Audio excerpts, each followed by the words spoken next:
here we go. Okay, yeah, I have to let it out. Mr. HD said, let it out.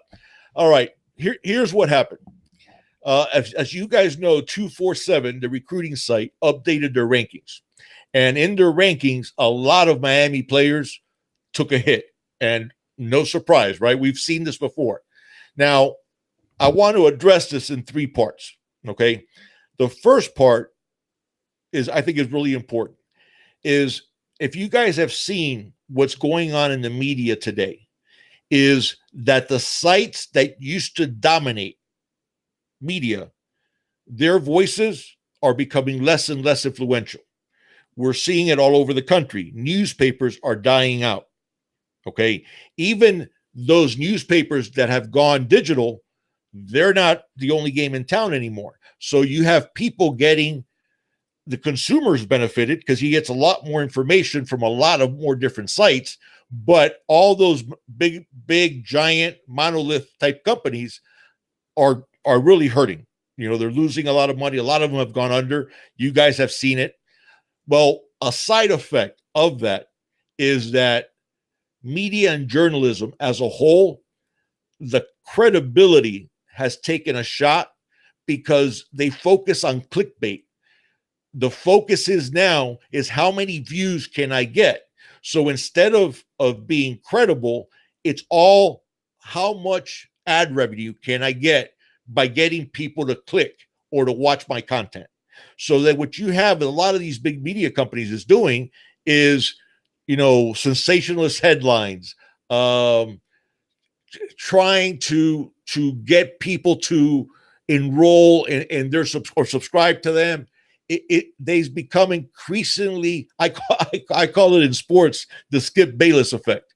You know, if you have this opinion, even though it's not credible, it's not even based on anything that has to do with fact, throw it out there because the hate that you get, people still click on your content. So they're still getting the ad revenue. And the reason I mentioned that is you guys that have already followed this show, especially that you've been with us for a while, know that my credibility, and Junior's the same way, not because of our podcast. I'm talking about our credibility as people, as men. Okay, that's something I take really seriously. So when I give you my opinion, mind you, I might be wrong, but it'll be fact-based. I will tell you the facts that back up my opinion. I'll even give you the opposing facts because that's part of the conversation, because I take that, my credibility, very seriously as a man. You know, the way old school, one of the things that my grandfather always taught me since I was a little boy was when you're a man, make sure that you speak the truth, you look people in the eye, you shake hands firmly, you speak your mind, you stand up for something, and that's all part of that credibility. And again, I'm not talking about the podcast. I'm talking about just as an individual. If me and just pick somebody, let's say George, we'll pick George. If him and I are having a conversation, at the doctor's office, and we're talking football, if I say a fact, man, take that fact to the bank. Now, mind you might not agree with me. You might agree with the opinion that I draw from that fact. But when I say something, it's because I believe it to be 100% true. Reason that I'm mentioning this, as you guys know, we're going to talk about the rankings. But to give you an example, when the whole Donald Harris decommitment happened, I did say it looks shady to me. I'm not naive. I know what goes on in recruiting.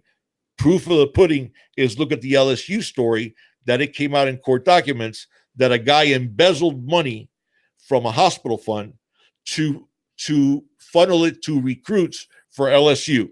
Now, if that was Miami, the NCAA would have already, shut down the university. but I guess they're going to start investigating it. But apparently this guy was in the court documents. He embezzled money from the hospital fund and funneled it to LSU recruits. That's something that I will speak about because that is a fact. Now, when the whole Donnell Harris thing happened, I said, I'm not going to speak about that because I don't know.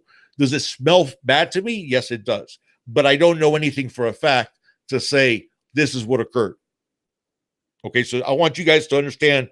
I want to lay that groundwork, and I'll tell you why I want to lay that groundwork. Okay, I used to not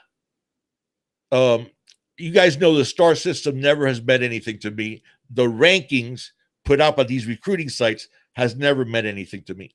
At one point, I used to think that it was twofold. Number one, they were incompetent.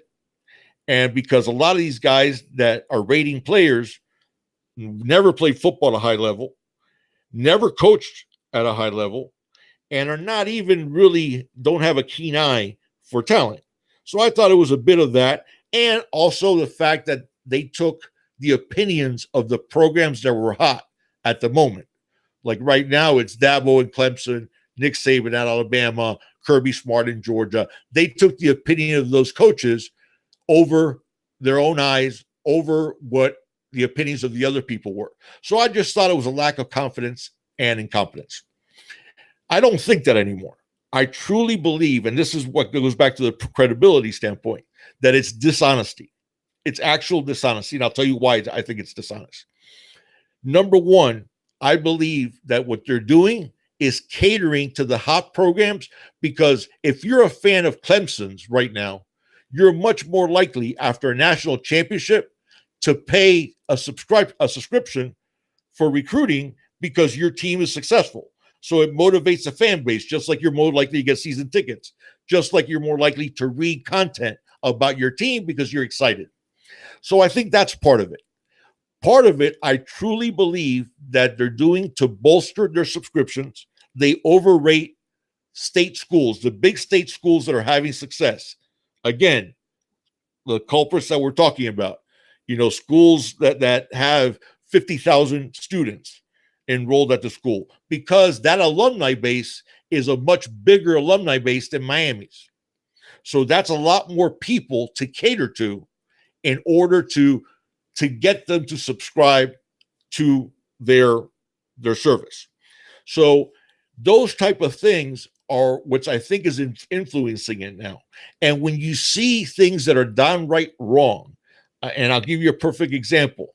Jaylon Knighton has moved up 32 spots. For you guys that don't know, Jaylon Knighton at one time was viewed as an FSU lean, with Miami being in the mix. Okay, he's been injured. He was injured almost the entire spring, didn't play in the spring. Okay, he was limited at the opening. Well, in the 247 rankings, Jaylon Knighton went up 32 spots. Why? Because now he's an Ohio State lean. He's no longer an FSU lean. He's an Ohio State lean. Don Chaney in the 247 rankings, they dropped him down to 60th overall in the country. What has Don Chaney done? Well, in the spring, he played a jamboree against very good competition and ripped off an 80-yard touchdown on his very first carry. Scored a TD later in that.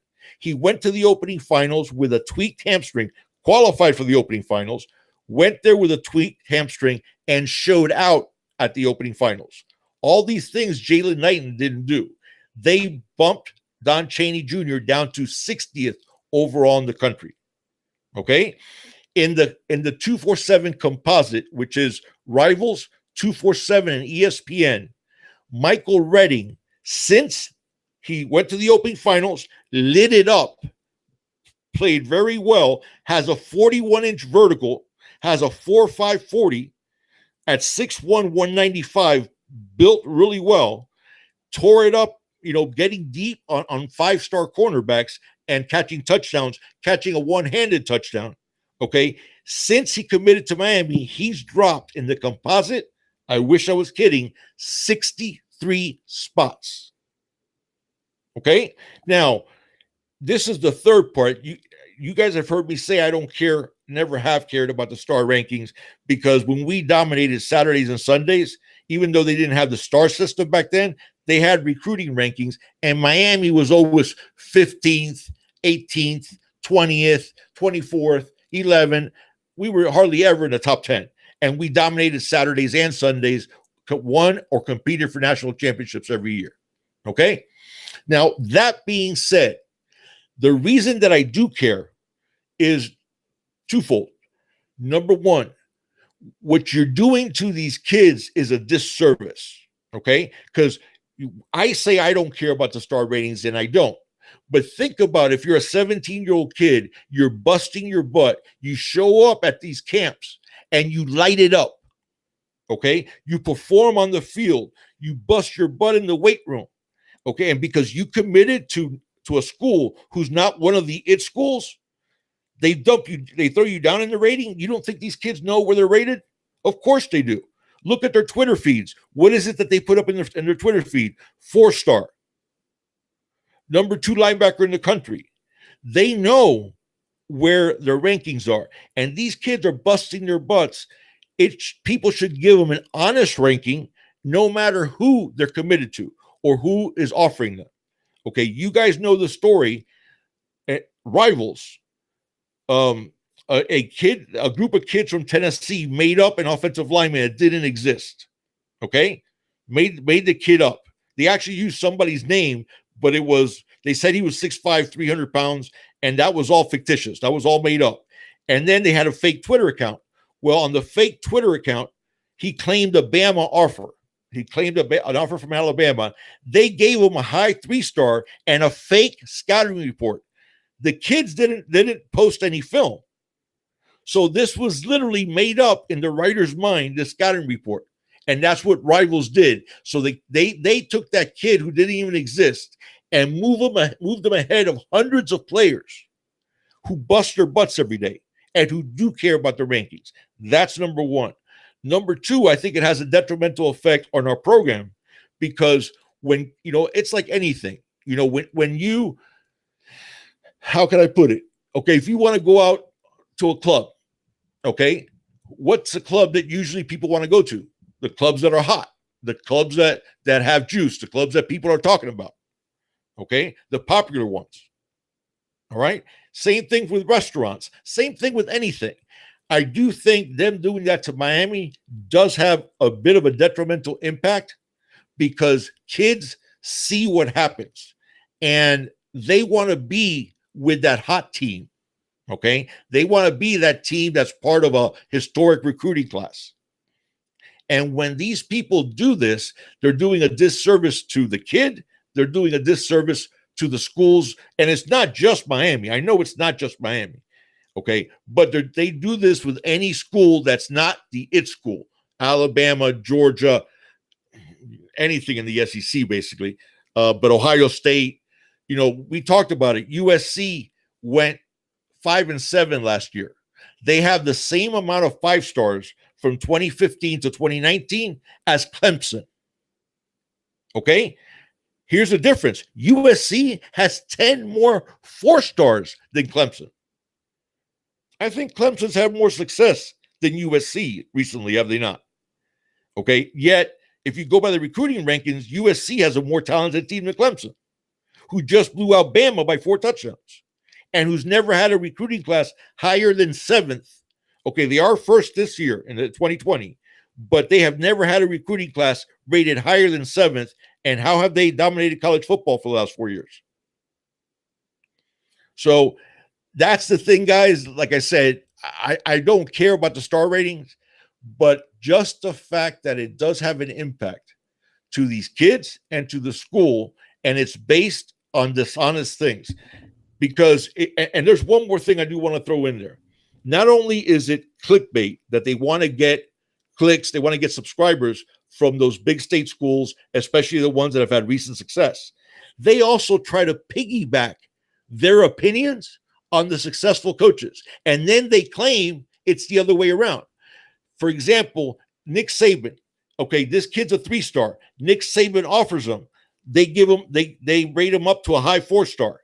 Okay, then when Bama has success, what do they say? Oh, look, see, we were right about our rankings and our star system because look how many 4-star players Bama has or 5 stars Bama has.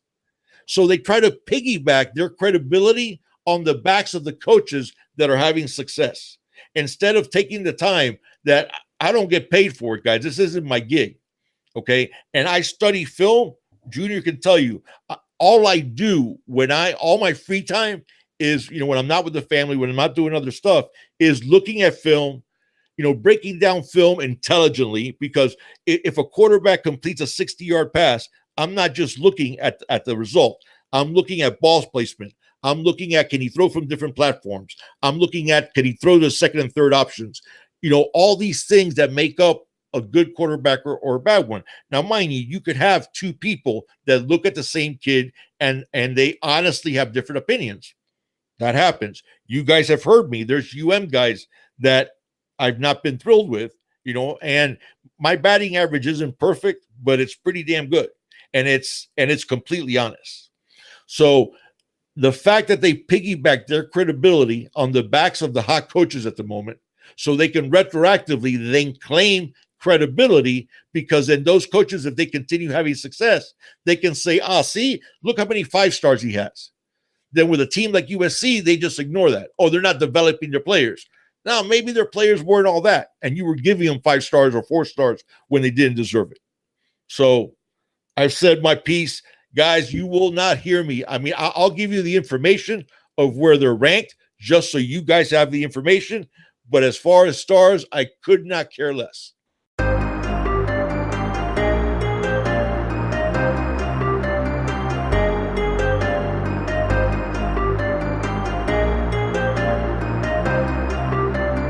Ryan Little.